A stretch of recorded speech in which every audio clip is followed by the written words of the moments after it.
We're now going to move on to a slightly different topic. So this panel will be answering the question of what is the impact of misinformation and disinformation on democracy and what can we do to prevent it? So our panel should be coming in shortly. Perfect. So just welcoming now our panel chair, James Bull, journalist, broadcaster and author. We then have Henry Parker, the Vice President of Corporate Affairs for Logically, Chris Morris, the Chief Executive of Full Fact, and finally Hannah Perry, who is Head of Research for Digital Policy at Demos. Thank you. So, hi there, everybody. Good afternoon. I hope that you're having a good day. And quite a fun day for the topic of this panel. I'm not sure if there's anything else going on in the world that makes it relevant, but let's see if we find something to talk about. So I'm going to kick off just by asking our panel in turn to introduce themselves to you. So Henry, then Chris, then Hannah, if that's okay. Just a quick who you are and why you're here. Sure. So my name's Henry. I'm from Logically. We're an AI company that works with... Mike's. We're an AI company that works with social media platforms and governments around the world to manage online mis and disinformation threats, specialising in electoral integrity. So what a day to be here. Hi, I'm Chris Morris. I'm the Chief Executive of Full Fact. We're the UK's independent fact-checking charity. And as well as our editorial content, we build AI tools to help small groups of people deal with large amounts of misinformation. And they are being currently used in about 35 countries in 3 languages around the world. And before Full Fact, I've only been there for about a year. I worked for the BBC for a long time, and I set up BBC Reality Check, which has now morphed into BBC Verify. Hi everyone, I'm Hannah Perry from Demos, which is a cross-party think tank. We care a lot about trust and democracy, healthy democracy. As someone that's in our digital policy team, I also have a particular interest in mis and disinformation. I've written about disinformation in local information environments this year. But I also have a background in media education, media literacy. I'm a former English teacher, so I'll bring some of that into what I say today. So thank you very much. I think it should be a really good session. I'm going to make sure there's loads of times for questions. So if you've got anything sort of bubbling up, do sort of make a note, do save it. I will try and get as many in as possible, but we've got no shortage of my own first. I'll also just note to the panel, if you do quickly want to say something in response to what someone else says, etc., please do so. You know, don't sort of feel like you have to wait and address it 20 minutes later or something. Obviously, please don't interrupt each other unless you really want to go full Jerry Springer.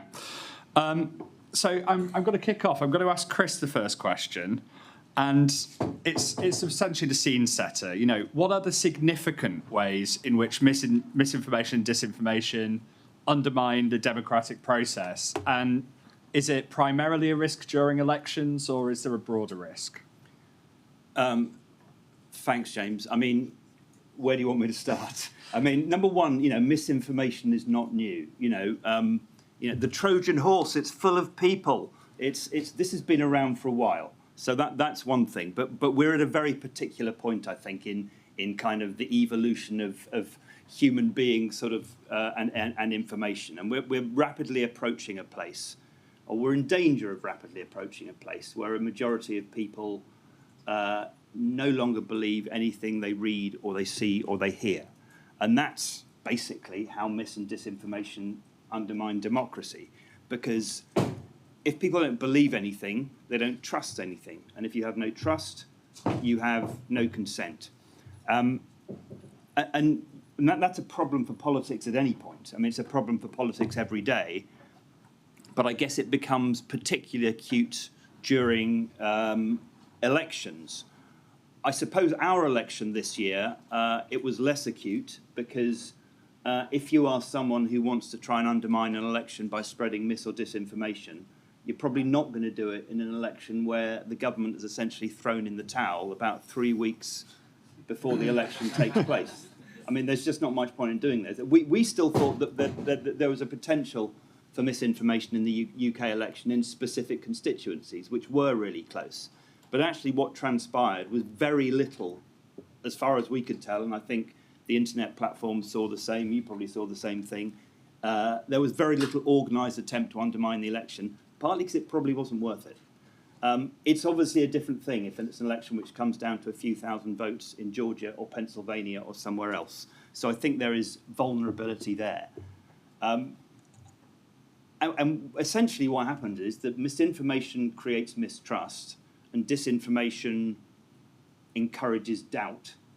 And it starts to undermine the credibility of the entire process. And more people are susceptible to questioning things in a world where, as we all know, there are a million narratives about everything.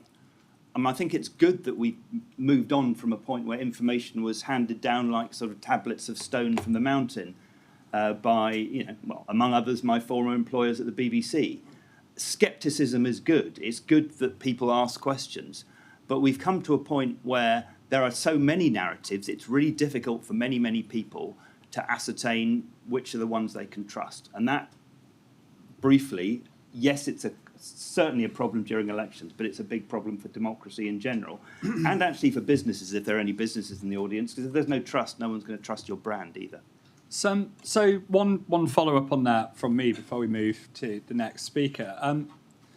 A frustration I have, I wrote about this in 2017, but you do hear sometimes from quite senior politicians, but also from people worried about misinformation, is that you see some of the more, and genuinely no one on this panel is guilty of this, you do see some of the more alarmist misinformation and disinformation researchers and reporters themselves suggest that the sky is falling, everything is a Russian bot, and you mustn't trust anything.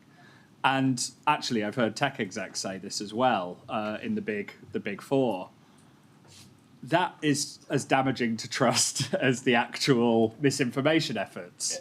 And so do we not end up in a bit of a curse if we talk about these issues where we're damned if we do and damned if we don't? Potentially. And technology, as we know, is moving incredibly fast. Sometimes it doesn't move quite as fast as we think it's going to.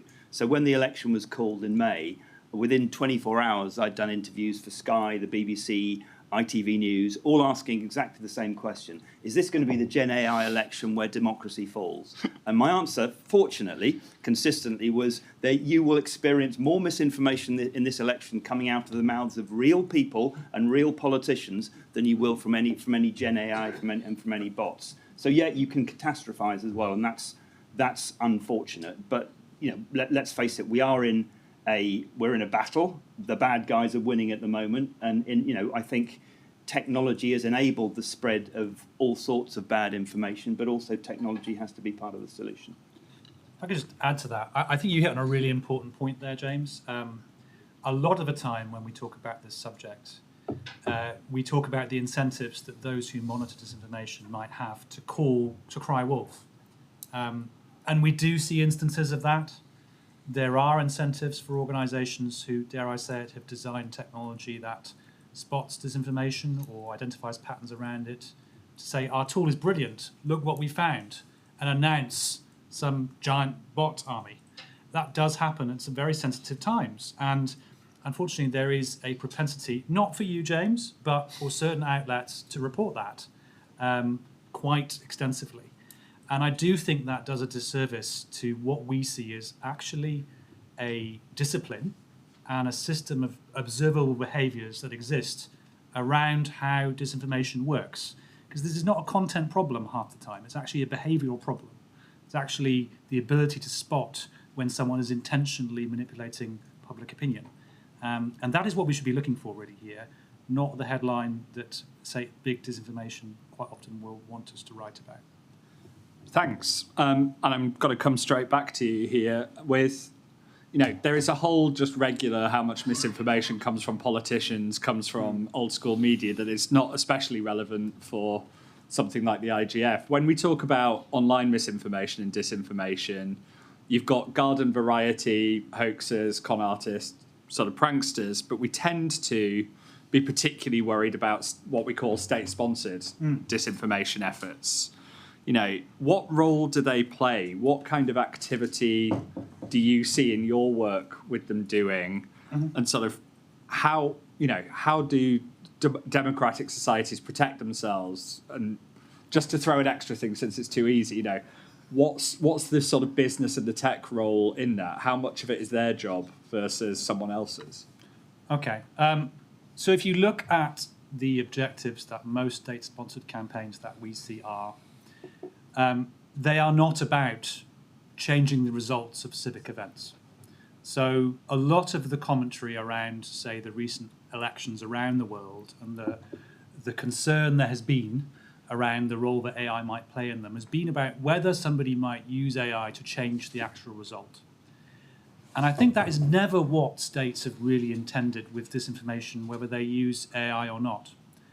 The fundamental objective that they will always have is to sow discord and distrust in institutions, to make a certain, and I will say this very deliberately, a certain proportion of the populace who might be susceptible to what seem like pretty crazy narratives to motivate. I mean, who really believes in this audience that, say, Ukraine have started a whole bunch of biolabs or they're all Nazis? You see those types of narratives spread by state-sponsored campaigns. What they're doing very deliberately there is trying to activate a certain proportion of the populace who are susceptible to those narratives and make them even more distrustful of the society that they're in, and actually create wider division than was already previously there. It's not really about trying to change the result of elections. And a lot of the campaigns we see are really about trying to get into those fissures. Southport was a very good example of that, actually. I mean, there's a lot of discussion about whether that and the spread of narratives around that were state-sponsored or not. I mean, we published work around that time that suggested that there was amplification of narratives around the fact that the Southport attacker was a Muslim immigrant via known Russian disinformation channels. And we put that evidence out there for anyone to see. That's a classic example of them leaping on a narrative that they know will cause discord and pushing it out and amplifying it. That is really what we need to be concerned about. Not that they're going to sort of magically shift vast proportions of the population to vote Conservative or Labour or vote Republican or Democrat.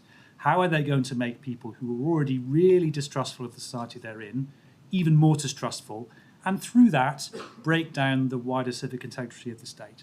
And that's what this is really about.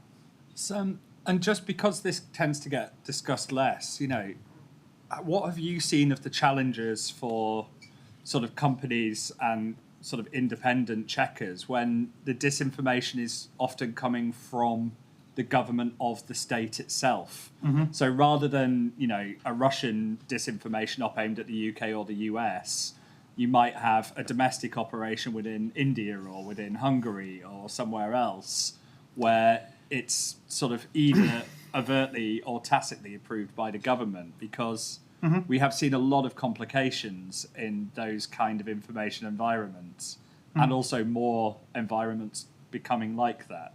Okay. It's a very good question and very complicated for us. So what we try to do with disinformation is move beyond the idea of its origin or its content and actually classify it as a set of behaviours. In the same way you might try and classify a cyber attack. We believe that it's possible, and it's an emerging discipline here, so it's quite new, to actually take the type of behaviour that you're talking about and turn that into a set of observable behaviours that you can actually use to define whether what you're looking at is an organised attempt to manipulate public opinion or not. And if we see those sets of behaviours, regardless of where we observe them, they should be called out and classified as such. And we actually think there is a role, and we like to think we're a good AI company, in using AI to do that.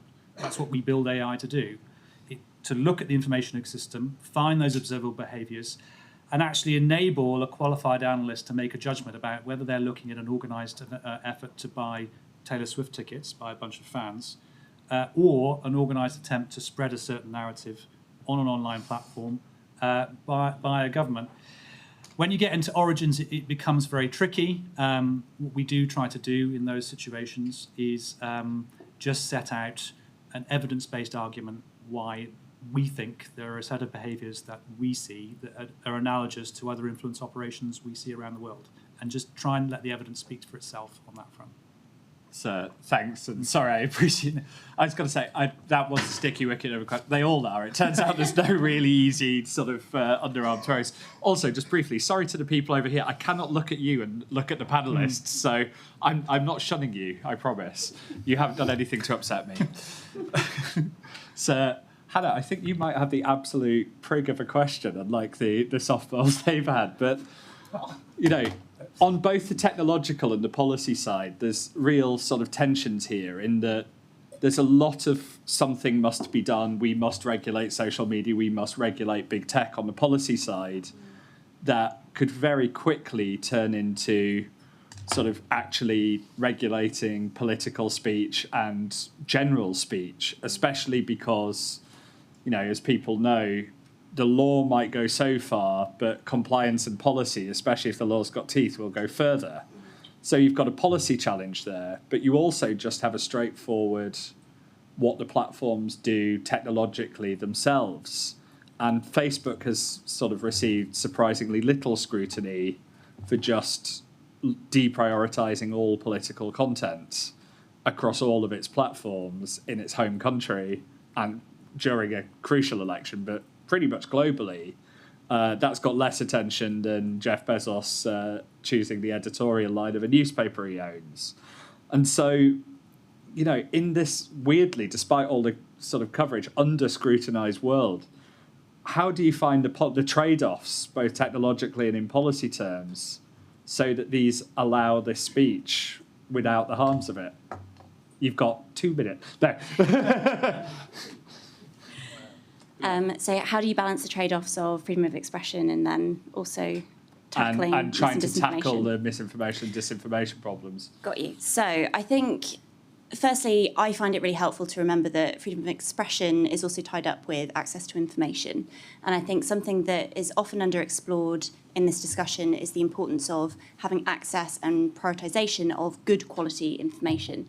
So ensuring that journalists, news media organisations and their business models are surviving, particularly at a local level, because we know that local news has been decimated in the UK in the last 10 years. So ensuring that there are ways of good quality information to be sustainable. And that's something that through policy can be supported as well as by platforms. So we have our Digital Competition Act, which some of you who were here this morning may have heard me mention already. We know that there's been some good steps forward in terms of fair bargaining between platforms and news media so that journalists are fairly compensated. That's a really good step towards ensuring that news media, local news media and trusted content can make it onto the platform.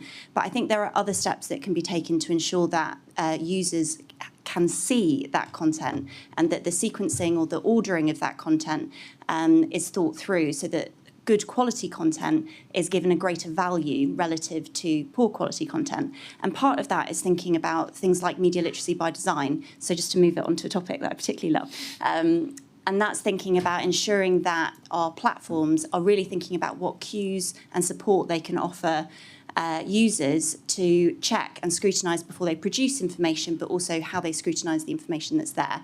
So at the moment, Ofcom have offered just thinking about the UK, a voluntary best practice set of principles that platforms can adopt.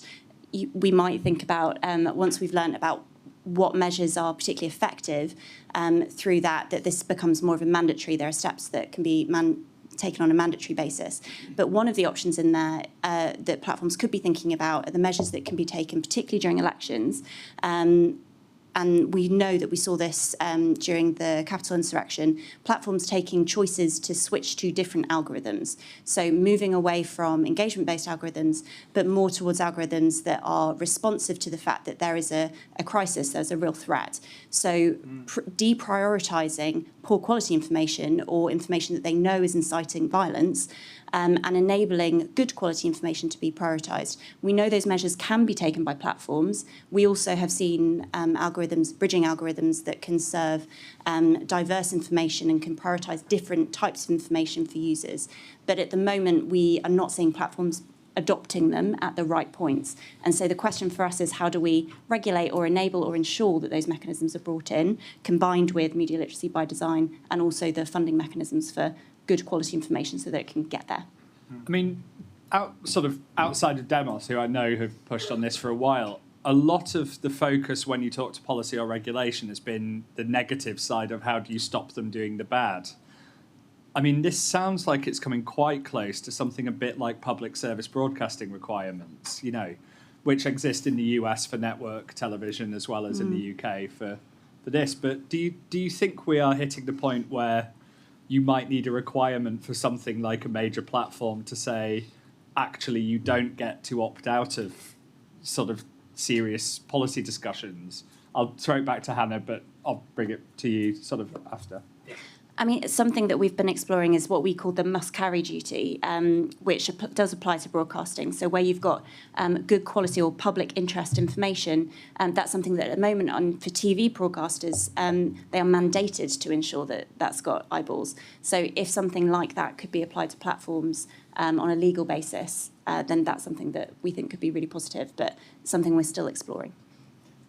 Yeah, I think Hannah's hit on a very important point there, because part of the problem that we have, and I don't know whether Full Fact have it as well, is we obviously are operating a fact-checking service for all the social media platforms as well. So we're serving Meta, TikTok, and Snapchat across Europe right now.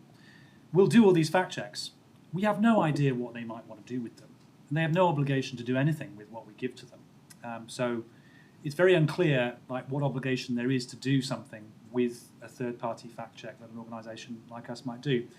And to Hannah's point, it's perfectly technically feasible for them to take a third-party fact check that's done, make that fact check machine readable, and feed that into the algorithms so that narratives and information that's associated with that fact check is down. That is technically possible. It's a choice of theirs not to do that. Yeah. We think they could do it. I think one other point I would add to this, the media literacy piece, which I think is really important in the way that disinformation is working right now. One thing I meant to say was that we are seeing a big shift away from the idea that disinformation is spread by fake personas, so bots. And it's actually now being spread by what we call unwitting influencers. And what we saw with Tenant Media in the US was a classic example of that. So influencers that people trust, that are real people being paid to spread narratives that you could find a bot spreading the week previously. They're almost identical. And these were people with significant followings that existed as well. So there is a sense of media literacy, not just about sort of looking at the information and the narratives, but also trying to navigate this dynamic that we're seeing from foreign states, actually, where they are recognizing that people realize that, there are fake accounts, and, Fact Check UK probably isn't Fact Check UK, it's probably the Conservative Party. They recognize that things are fake and origins are fake, but they're still willing to trust their favorite YouTube sort of influencer. And it is being recognized that the next stage in influencing and disseminating disinformation is leveraging them. They're real. The fact that they're being paid to spread a very clear state-backed disinformation narrative is not obvious, but I'll stop there. Just to broaden out the point that Henry made about sort of what do the platforms do with fact checks. One thing we know for sure is that the very large internet platforms know more about how misinformation is created, how narratives develop, and what are the most effective techniques for stopping mis and disinformation than anyone else on the planet. Certainly more than any of us, and more than probably every government in the world as well. Are they willing to share that data? No, they're not, because keeping it private, keeping the algorithms private is a key part of their business model. We would like them to share much more of their data, even if it's on some sort of confidential basis, with fact-check organisations, with researchers, to enable a broader swathe of people to just develop more knowledge about the whole world of misinformation. Because often it feels to me like we're running in the dark. They're the people that have most of the information about what is spreading and how. And I don't think they do a good enough job of helping other people to deal with that. They know this is what we think. This is not. I'm not saying anything I haven't said a million times to the platforms themselves, but there is a problem whereby so much of their business model depends on the commercial confidentiality of all the data they collect, and yet that data is running, in many ways, is running all of our worlds. So thanks. Now, it's 2024 and I work in the media, so I think I'm legally obliged to ask some questions about AI. I'm going to ask two, and the second will be about use of it for fact-checking, so please don't reference that off this one, but I think Henry, Chris, you were saying, is this the AI apocalypse British election? And then, funnily enough, no, it wasn't. How big a deal is AI in this, and has it changed? I would say, how has it changed the game? I will ask, has it changed the game at all? And does it say something a bit interesting about the psychology of what people think it is, that they think somehow a video being a bit more pixel accurate is what will change whether it spreads or not, versus what actually spreads misinformation? How has AI really made it that much easier for the people on the disinformation side of this? Go ahead. Just very briefly, I mean, yes, it is changing the game, and it will change the game even more. I mean, social media changed the game by allowing anyone to distribute information, good or bad. Generative AI allows anyone to create top quality content in audio or video and then distribute it. So it's about content creation as well as distribution. And the Gen AI revolution, if you want to use that word, is only just beginning. So yes, it is, and it will change the game. I think what I would say is we are, I think, stuck on seeing AI as a content-based problem.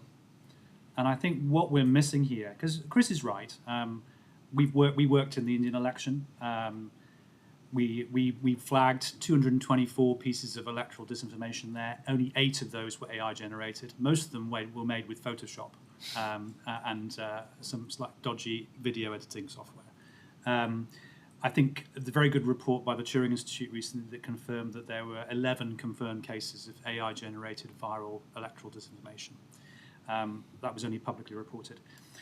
What I think is very different, though, which we are missing, and again, I do commend the Justice Department in the US, again, for shining a light on this, because it's something we've been seeing for some time, is the fact that AI is changing the economics of running a disinformation operation, per se. So take the US presidential election in 2016. Yevgeny Prigozhin, I won't say bless his soul, but he's no longer with us. He ran a team of 400 people with a $12 million budget, pumping out narratives across social media. And it was a very significant scale, of a scale that really only a state could support. There's a proof of concept which you could look up. Wired wrote about it, called Countercloud, that showed that you can now use AI to replicate what he was doing with 1 or 2 people for maybe $400. You can build a site that will completely auto-generate the entire site, then use a bot network to post the content of that site onto Twitter to push people back onto the site. Do that end-to-end with 1 or 2 people. So $12 million, $400 becomes quite a lot easier to run an end-to-end disinformation operation in that way. And we've seen that now happen. So again, in the DOJ indictment, they called attention to a network that's now well known in our community called Doppelganger. They were using exactly this tactic. They were pointing towards people, towards entirely AI-generated fake news sites that were not written by humans. So we are starting to see the theory of lower barriers to entry for disinformation become a reality. The idea, though, that it's sort of changing the results of elections is too early to say. We're not seeing that yet.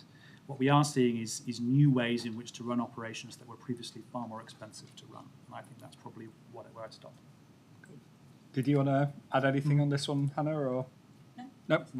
Cool. Okay, so I will just say that as someone who covers politics in the US and the UK, you do not need a deep fake image of a politician when you can just whack a quote over any photo of them, and it will go viral every time, every single time.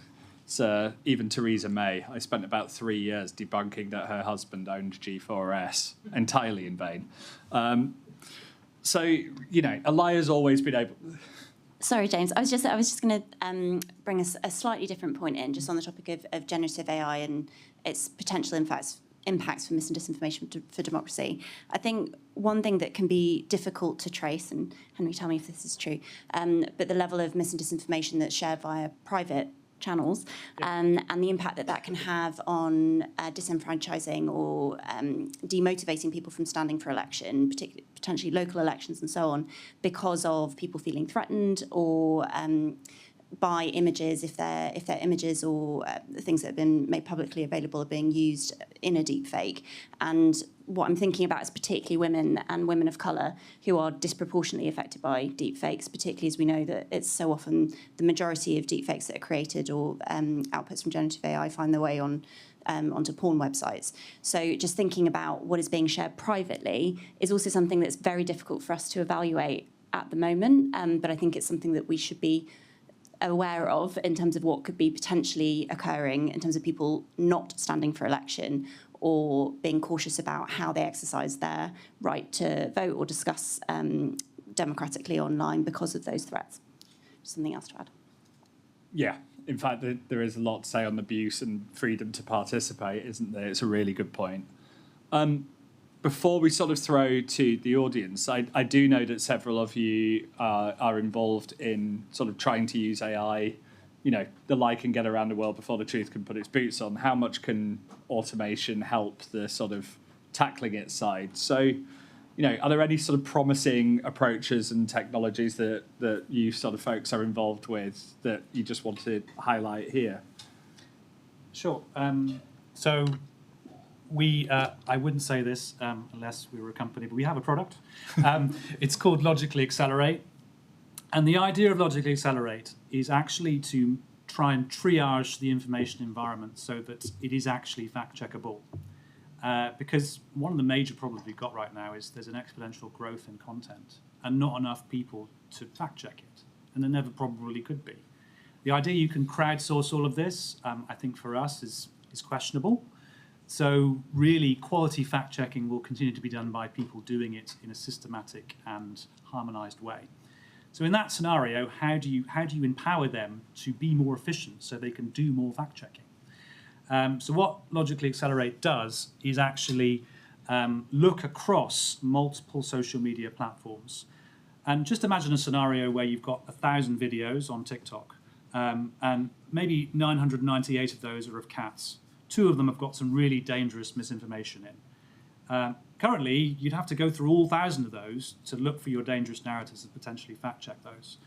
What you can use AI to do, and what Accelerate does, is actually triage those videos, look for claims within them, and flag those up to fact-checkers so that they don't have to go through about 30 to 60% of their time actually discovering facts to check, which is a major bottleneck on the efficiency of how fact-checking is done. The other thing that we're doing is actually using AI to spot, as I said earlier, these behaviors. So imagine you want to try and spot a network of accounts that are being used as part of a disinformation operation. Currently, you probably have to do that manually. What you need to be able to do is use AI to look for observable behaviors that show that account could be involved in a campaign. Again, what we do is flag that up to analysts who evaluate these things. So again, they don't have to spend hours, days, weeks looking for campaigns that are in operation. They're flagged to them to check and verify. So those are the 2 ways I would say. We're a charity, but we also have a product. Charities are allowed products too. So our tools are being used in English, French, and Arabic around the world.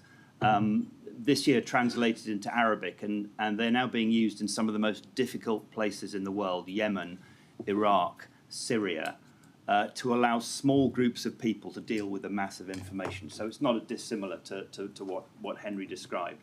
What our tools do, we have a text-based tool which essentially, in the scenario of an election, you've got speeches being made, you've got articles, you've got 24-hour television channels, you've got podcasts, radio stations, whatever it may be. It can monitor all of that, transcribe it all, and then we've trained the large language model to look for the pattern of language in which claims are made. And once it finds that pattern of language, it immediately tells you what kind of claim it is. It may be a numerical claim, a different type of claim. It will automatically check against a database of claims that have been checked before. So within a matter of seconds, a very small group of people can start to see from a vast amount of information things that maybe they should check. As Henry said, the machines are not replacing the human beings. You still need the human beings to add context and caveat. But what AI can do is enable you to sort of deal with the problem at scale. And generative AI, because it is different, people talk about AI and generative AI as though they're interchangeable. We are building a new tool at the moment which is focused on health misinformation in online videos. And what the generative part of it is, because in the end, generative kind of means best guess. And so the more data you have, the better the guess is, the better the estimate is. But the generative part is that when it identifies misinformation, health misinformation in online videos, and literally thousands of videos about health are uploaded every week just in the UK, but the generative AI can then rank them in order of the amount of harm they may cause. And harm's really important for us because there's so much misinformation that it's impossible to deal with it all. So what do you focus on? The best thing to focus on, and this implies, just to try and get us back to democracy, it implies for political events as well. What are the most harmful things? Where should you, if it is a case of triage, what should you be doing first? So essentially these are tools which do the information triage to allow the humans to focus on the places where they're needed most. Thanks. So, Hannah Demos, got any products? These sound great. So, right, I'm going to throw to you folks for questions. I'm a bit of a tough chair on questions, so I will just say they tend to be at most 2 or 3 questions long and end in a question mark. Sorry, sentences long and end in a question mark. And if you can direct it at one panellist, please do, just because it means we can get through more. So you shot up fast. Philip Virgo, if you're a Scot, then Donald Mickey was the inventor of machine learning, alias generative AI. He thought that one of the great uses of it should be to analyse large amounts of data of questionable value to find the reality. We have had 2 products which are attempting to do that, but on a relatively small scale. Should one of the big uses of AI be to, on a large scale, for example, that trawling of medical videos for false data and so on, that is a classic big AI data of the kind that Donald Mickey had got in mind, but whose interest is it in paying for that kind of exercise? I worked for a pharmaceutical company. That kind of thing is the kind of thing that we would probably have wanted to fund. The money went into the Sanger Institute and the rest of it instead. But who pays for it? Whose interest is it to unravel all that fake information, given that most of the campaigns to persuade us of things that may or may not be true are run by one government department to try and get priority for its projects against another government department? I go back in part to my original remarks. This is in all our interests. It's in all our interests as a democracy, because if you have no trust, you have no consent. It's in your interest as a big business, because if nobody believes in your brand or trusts your brand, you'll go out of business. So I think there's no question that the funding model is a problem. At the moment, we license our tools because we can't. For example, they were used this year in elections in the Democratic Republic of Congo. It would not surprise you that a small team of fact-checkers in the Democratic Republic of Congo don't have an enormous amount of money to pay a charity in London to use their tools. So we need to find third parties who are willing to pay for a license to people to use. We'd love it to be open source information, but then we wouldn't be able to pay our data scientists. So the funding model is undoubtedly complicated. What I think it would be a mistake to do is somehow put it in the hands of governments or very big internet platforms, because then you get into the difficult terrain of these people are trying to tell us what to think. I think we are small enough to legitimately say, we're not trying to tell you what to think, we're trying to help you to be able to think for yourselves. But if you institutionalise that process, the danger is it feels a little bit like George Orwell in 1984. It's a very good question because as a startup, we've been trying to answer who will pay for the truth for some time. So we started off saying, well, maybe the ordinary internet user might pay for it. So we actually started out building models for browser extensions. And we built them into Chrome. And people loved using them. They loved clicking on the browser extension to look at the source credibility of the information they were looking at. Ask them to pay for that? No thanks. Not paying £2.50 a month to get source credibility assessments of my web content. So we had to switch to a B2B model. We had to switch to the idea that it would probably be in the interests of the brand owner around a product to understand that. And in contrast to Chris, we do serve governments.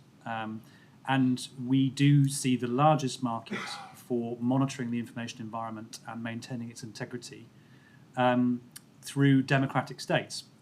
And I say democratic because we restrict ourselves to working for them. I have the unenviable job of combing through every single government that approaches us to try and maintain this job and working out, do they meet a certain standard of democratic behaviour and integrity to the extent that we will trust them with the technology that we've designed to monitor that information ecosystem. And then we get into the business of places like India, where they actually governments want to set up their own fact-check units. And we have to then say, well, India's a democratic state. Is it?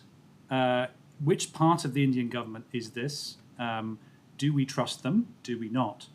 It becomes very complicated. So the short answer to your question is it definitely isn't people that will pay for it. It's people who own brands and governments. And 7 years of experience has taught us this. Thanks. Well, just one very brief addition, which I broadly agree with you, but it is interesting.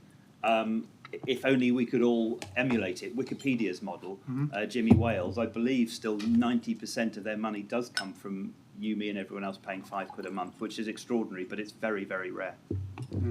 Thanks. Over there. Okay, David Kay, the ex-UN Special Rapporteur, in his report on the Myanmar... Sorry, can you just turn your mic a little more? It's just a little bit hard to hear you. David Kay, ex-UN Special Rapporteur, said Facebook may not want to be the arbiter of truth, but they shouldn't facilitate untruth. Now, I asked ChatGPT in the last decade how much the fines that Facebook's been issued with, and it works out to be just under 6 billion, which sounds a lot, but the bulk of it was the fine imposed by the FTC in 2019, which was $5 billion. So the fines imposed by the EU regulators don't really come close. So I asked ChatGPT what kind of fine would cause Facebook to change its business model. And ChatGPT suggested coordinating a global strategy. Now, last week, the Global Privacy Assembly took place in Jersey, and you had all the data protection regulators of the world meeting there.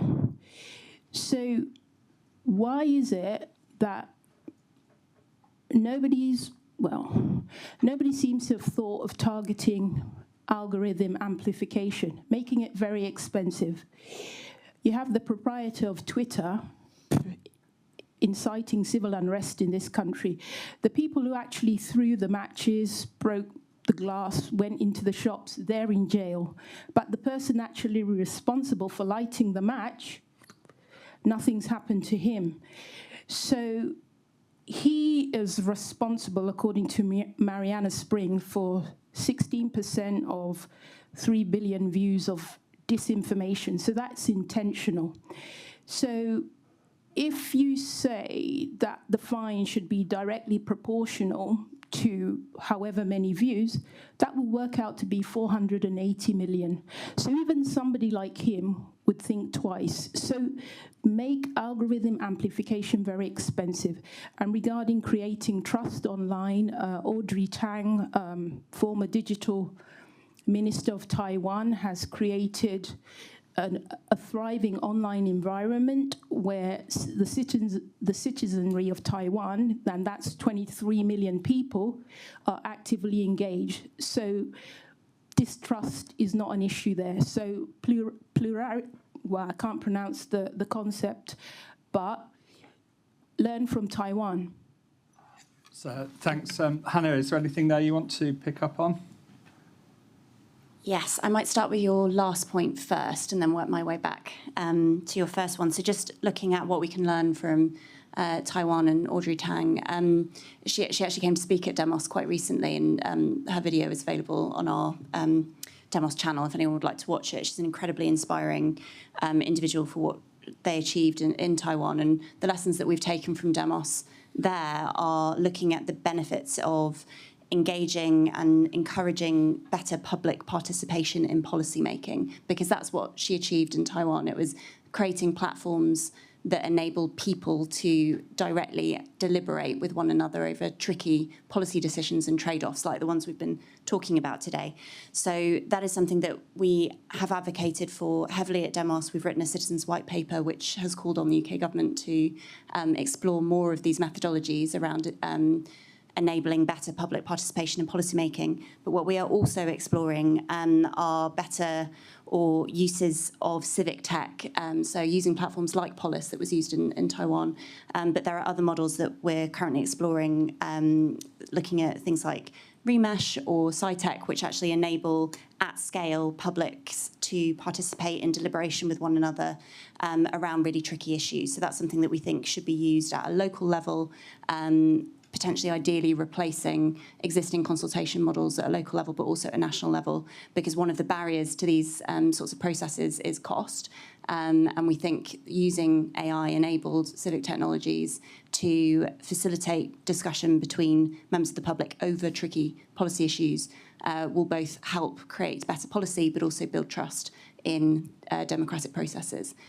So that's something, thank you for bringing it up. It's something that we're very passionate about and exploring. In terms of raising the cost of algorithmic amplification, I know this is something that we could probably all talk about if we're coming to think about the role, the consultation around the Illegal Harms Code and what will happen when the Online Safety Act comes in. But I do think what's particularly interesting to us, and it's something that we're also exploring at Demos, is the extent to which the community notes method, I mean, you mentioned Elon Musk and X, that was something that I think previously had been something that had been quite lauded in some circles, because it was a mechanism that enabled people of diverse views to create notes that could balance one another before it appearing. And I think what was very clear during Southport was that it wasn't working fast enough. So we've seen most recently, I think in the last week, they've since introduced lightning notes, as in a note that can come out very quickly. But I think what's very clear is that these existing algorithmic-based content moderation mechanisms, as was clearly the case in Myanmar, are insufficient without also human content moderation. And that was something that I think was very clear in the state of Myanmar, and also some may argue with the case of Southport that it needed a greater human oversight and human moderation. So I'll just pause there. Just one broader point, which I think the question raises, is a question for all of us: is who do we want to regulate our information environment? And for a long time, we have allowed tech executives in California and now in Beijing to self-regulate. And personally, if my information is to be regulated in some form, I would rather that be done by our elected representatives, because that's what the heart of democracy is all about. We now have the Online Safety Act in this country. It took a long time for politicians to pass it. It's taken quite a long time for it to be implemented. I see colleagues from Ofcom in the room. But we wait and see what impact the Online Safety Act has. European legislation is probably the toughest legislation in terms of putting pressure on platforms to act anywhere, certainly in the Western world. I think it's had some impact. I think we have noted a slight change in the way the platforms deal with us as a result of what are now some legal obligations they have in Europe, even though obviously we're no longer part of the EU. So legislation can make a difference, but obviously it comes down to that really difficult balance, which is really hard to get right between protecting people from harm online and protecting freedom of expression. And it's easy to say, oh, we must protect freedom of expression, but we really must. And that balance is really hard to get right. I'm going to move us to the next question because we've used most of the Q&A time on 2 questions. Sorry. There was one over here. So it's you at the back, sir. Oh, okay. You at the front then, sir. Hiding behind your laptop. Yes, not very good at this. Yes, good afternoon. Nigel Hickson, the Department of Science, Innovation and Technology. I mean, a very interesting dialogue. And Henry, I've heard you talk many times before, and it's always a pleasure.